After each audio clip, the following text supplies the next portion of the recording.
ધોરણ 9 વિષય વિજ્ઞાન ચેપ્ટર નંબર 8 ગતિ.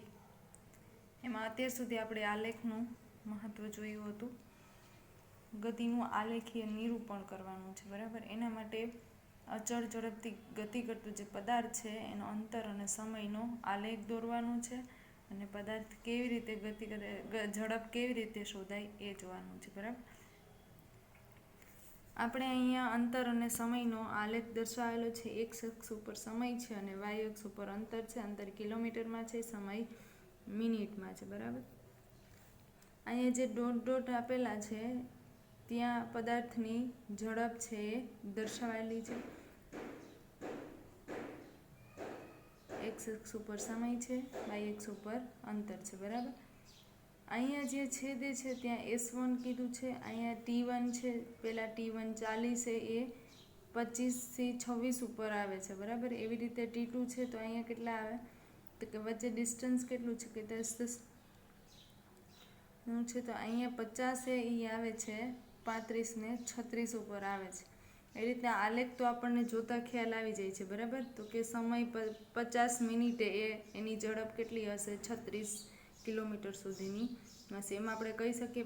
પણ જ્યારે એ સુરેખ પથ પર એક સરખા સમયમાં એક સરખું અંતર કાપે ત્યારે અચળ નિયમિત ઝડપ કરે છે. ટૂંકમાં સમય એક સરખો હોવો જોઈએ અને ગાળો પણ એક સરખો, બરાબર. એટલે કે અંતર એનું કેટલું થશે, એક સરખું થશે, એટલે ગતિ સરખી કરે છે. હકીકતમાં દર્શાવે છે કે પદાર્થ કાપેલું અંતર પદાર્થે તે અંતર કાપવા માટે લીધેલો સમયના સમપ્રમાણમાં હશે. તેથી અચળ ઝડપથી ગતિ કરતા પદાર્થનો અંતર વિરુદ્ધ આલેખ સુરેખ હોય છે. કેવો આલેખ છે? સુરેખ છે, બરાબર. આલેખનો ઓબી ભાગ દર્શાવે છે કે અંતર સમય સાથે એક સરખા દરે વધે છે. આકૃતિમાં દર્શાવ્યા મુજબ આલેખનો નાનો ભાગ AB વિચારો. એ બિંદુ આગળ એક્સ અક્ષને સમાંતર એક રેખા, બી બિંદુ આગળથી વાય અક્ષને સમાંતર એક રેખા દોરવાની છે.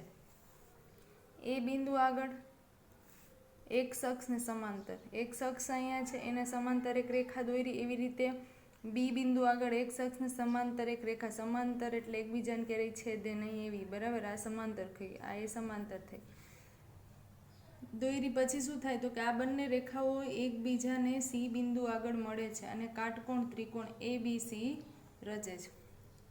આ બે રેખાઓ શું થાય છે તો કે એકબીજાને સી બિંદુ આગળ મળે છે અને શું થાય, કાટકોણ ત્રિકોણ રચે છે.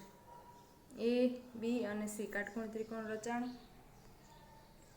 હવે આલેખ ઉપર AC નો તફાવત T2 - T1 અને BC નું અંતર S2 - S1 દર્શાવેલું છે.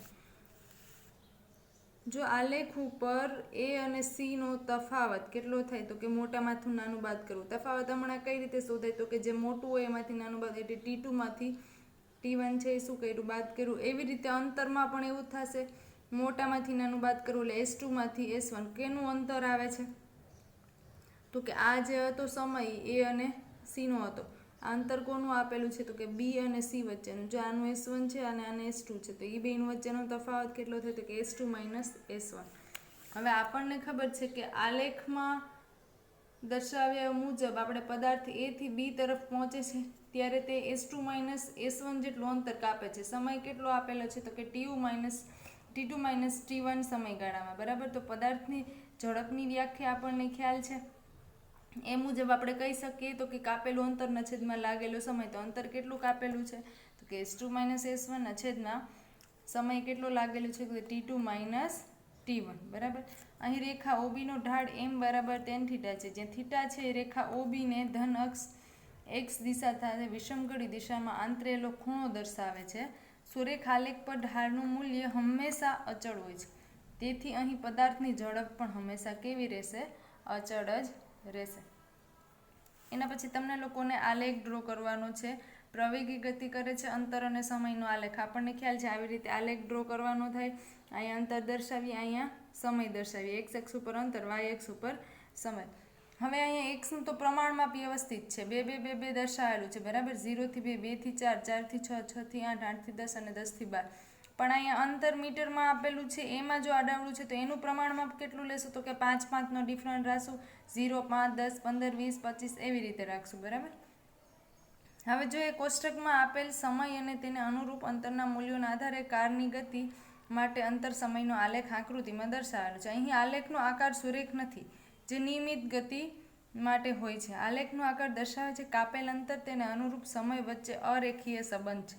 આમ આલેખ અનિયમિત ઝડપ માટેનો છે. સમય વધતા ઝડપ પણ વધે છે, તેથી તે પ્રવેગી ગતિ માટેનો આલેખ પણ છે.